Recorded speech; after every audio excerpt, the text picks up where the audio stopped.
जय माँ लक्ष्मी, जय माँ लक्ष्मी, जय माँ लक्ष्मी। एक दिन लक्ष्मी जी ने उस लड़की को भोजन का निमंत्रण दिया।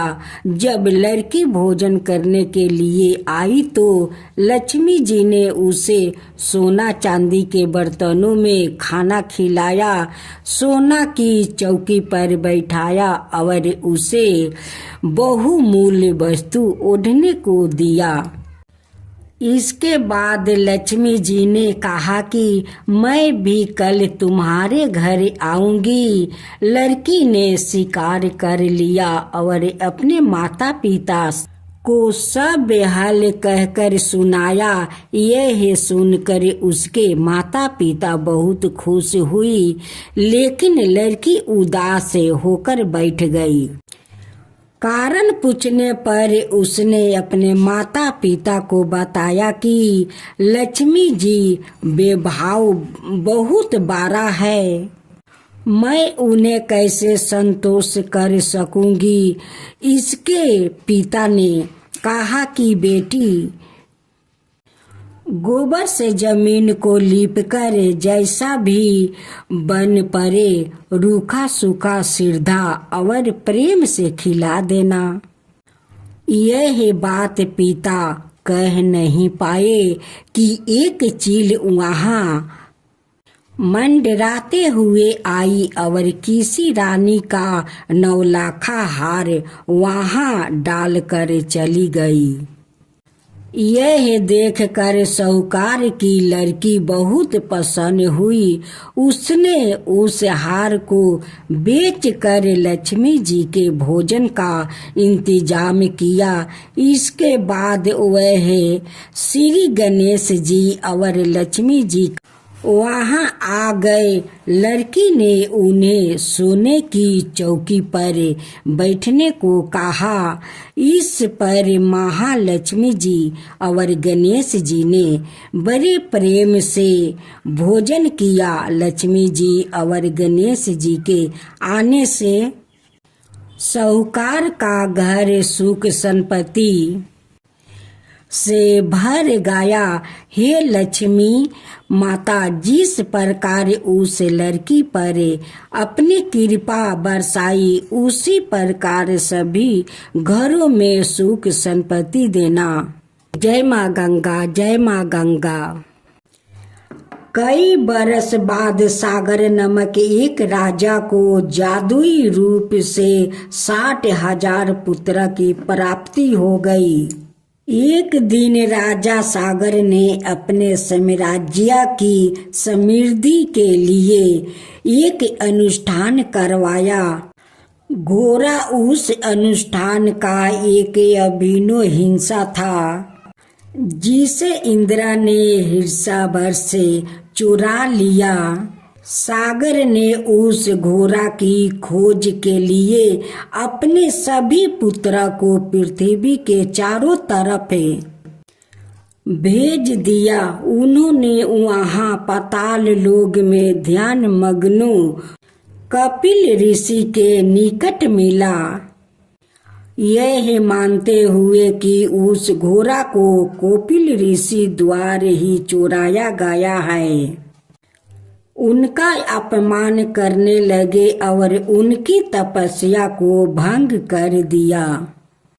ऋषि ने कई वर्षों में पहली बार अपने नेत्र खोला और सागर के बेटे को देखा। इस दृष्टिपात से वो सभी के सभी ने 60,000 जलकर भस्म हो गया। अंतिम संस्कार न किए जाने के कारण सागर के पुत्र की आत्मा प्रेत बनकर विचरण करने लगी। जब दिलीप के पुत्र और सागर के एक वंशज भागीरथ ने इस दुर्भाग्य के बारे में सुना तो उन्होंने प्रतिज्ञा की कि वो गंगा को पृथ्वी पर लाएंगे, ताकि उसके जल से सागर के पुत्र को पाप धुल सके और उन्हें मोक्ष प्राप्त हो सके। भागीरथ ने गंगा को पृथ्वी पर लाने के लिए ब्रह्मा जी की तपस्या की। ब्रह्मा जी मान गए और गंगा को आदेश दे दिया कि वह पृथ्वी पर जाए और वहां से पाताल लोक जाए, ताकि भागीरथ के वंशजों को मोक्ष प्राप्त हो सके। गंगा को यह काफी अपमानजनक लगा और उसने तय किया कि वह पूरे वेग के साथ स्वर्ग से पृथ्वी पर गिरेगी और उसे बहा ले जाएगी। तब भागीरथ ने घबरा कर शिव जी से प्रार्थना की कि वो गंगा के वेग को कम कर दे। गंगा पूरे अहंकार के साथ शिव के सिर पर गिरने लगी, लेकिन शिव जी ने शांति पूर्वक उसे अपनी जटाओं में बांध लिया और केवल उसकी छोटी छोटी धाराओं को ही बाहर निकलने दिया। पाताल लोक की तरफ जाती हुई गंगा ने पृथ्वी पर बहने के लिए एक अन्याय धारा का निर्माण किया, ताकि अभागों लोगों का उद्धार किया जा सके। गंगा एकमात्र ऐसी नदी है जो तीनों लोकों में बहती है, स्वर्ग, पृथ्वी तथा पाताल। इस संस्कृति भाषा में उसे त्रिपथगा, तीनों लोकों में बहने वाली कहा जाता है। भागीरथ के प्रयासों से गंगा के पृथ्वी पर आने के कारण उसे भागीरथी भी कहा जाता है। दुस्साहसी प्रयासों तथा दुष्कर उपलब्धियों का वर्णन करने के लिए भागीरथी प्रयत्न शब्द का प्रयोग किया जाता है। गंगा को जाह्नवी नमक से भी जाना जाता है। ऐसा कहा जाता है कि पृथ्वी पर आने के बाद गंगा जब भागीरथी की तरफ बढ़ रही थी, उसके पानी के वेग ने काफी हलचल पैदा की और जाह्नू नमक ऋषि की साधना उनके खेतों को नष्ट कर दिया। इससे क्रोधित होकर उन्होंने गंगा के समस्त जल को पी लिया। तब देवताओं ने जाह्नू से प्रार्थना की कि वो गंगा को छोड़ दे, ताकि अपने कार्य हेतु आगे बढ़ सके। उनकी प्रार्थना से प्रसन्न होकर जाह्नू ने गंगा के जल को अपने कान के रास्ते से बाहर जाने दिया। इस प्रकार गंगा का जाह्नू नाम जाह्नू की पुत्री पड़ा।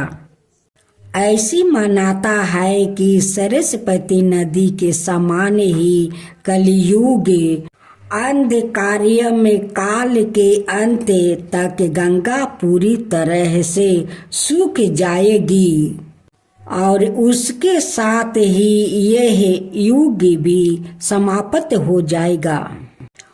उसके बाद सतयुग अर्थात सत्या का काल का उदय होगा। वामन पुराण के अनुसार जब भगवान विष्णु ने वामन रूप में अपना एक पैर आकाश की ओर उठाया, तो तब ब्राह्मण जी ने भगवान विष्णु के चरण धोकर जल को अपने कमंडल में भर लिया। इस जल के तेज से ब्रह्मा जी के कमंडल में गंगा का जन्म हुआ। ब्रह्मा जी ने गंगा को हिमालय को सौंप दिया। इस तरह देवी पार्वती और गंगा दोनों बहन हुई। इसी में एक कथा यह भी है कि वामन के पैर के चोट से आकाश में छेद हो गया और 3 धारा फूट पड़ी। एक धारा पृथ्वी पर, एक धारा स्वर्ग में और एक पाताल में चली गई और गंगा त्रिपथगा कहलाई।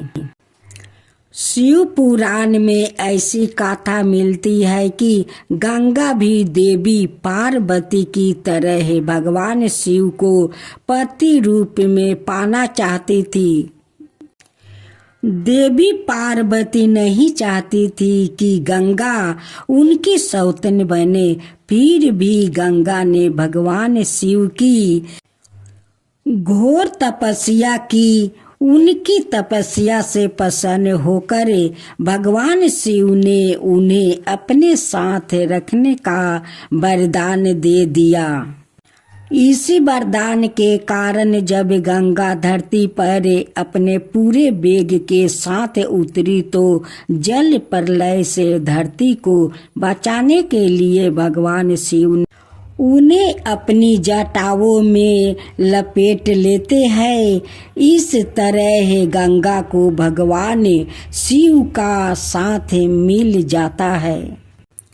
मराठी लोग का कथाओं में भी इसी तरह की कुछ बातें मिलती है। यहाँ गंगा को भगवान शिव की दूसरी पत्नी बताया जाता है।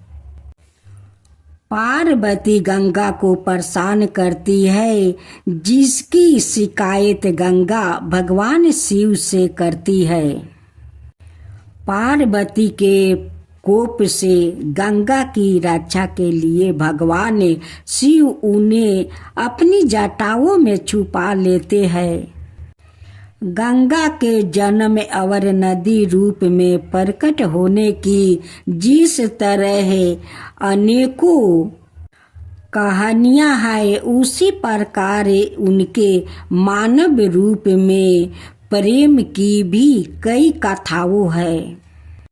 ब्रह्मा जी के शाप के कारण गंगा नदी रूप में धरती पर आई और दूसरी ओर महाभीष को हस्तिनापुर के राजा शांतनु के रूप में जन्म लेना पड़ा।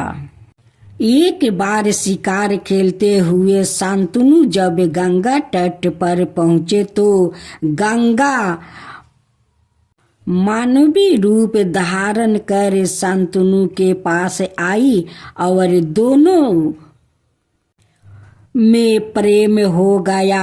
शांतनु और गंगा की 8 संतान हुई, जिसमें 7 को गंगा ने अपने हाथों से जल समाधि दे दी और 8वीं संतान के रूप में देवव्रत भीष्म का जन्म हुआ। लेकिन देवव्रत को गंगा जल समाधि नहीं दे पाई। कहते हैं कि गंगा के 8 संतान वासुते जिन्हें शाप मुक्ति करने के लिए गंगा, लेकिन 8वीं संतान को शाप मुक्त करने में गंगा असफल रही। महाभारत की कथा के अनुसार देवी गंगा अपने पिता ब्रह्मा के साथ एक बार देवराज इंद्र की सभा में आई। यहाँ पर पृथ्वी के महाप्रतापी राजा महाभीष भी मौजूद थे। महाभीष को देखकर गंगा मोहित हो गई और महाभीष भी गंगा को देखकर सूद बूद खो बैठे। इंद्र की सभा में निद्रा चल रहा था, तभी वहां के झोंके से गंगा का आंचल कंधे से गिर गया। सभा में मौजूद सभी देवी देवताओं ने शिष्टाचार के तौर पर अपनी आंखें झुका ली, लेकिन गंगा में खोए महाभीष उन्हें एकटक निहारते रह गया और गंगा भी उन्हें देखती रह गई। क्रोधित होकर ब्रह्मा जी ने श्राप दे दिया आप दोनों लोग के लाज और मर्यादा को भूल गए हैं, इसलिए आपको धरती पर जाना होगा और आप दोनों एक दूसरे को पसंद करते हैं, इसलिए वही आपका मिलन होगा।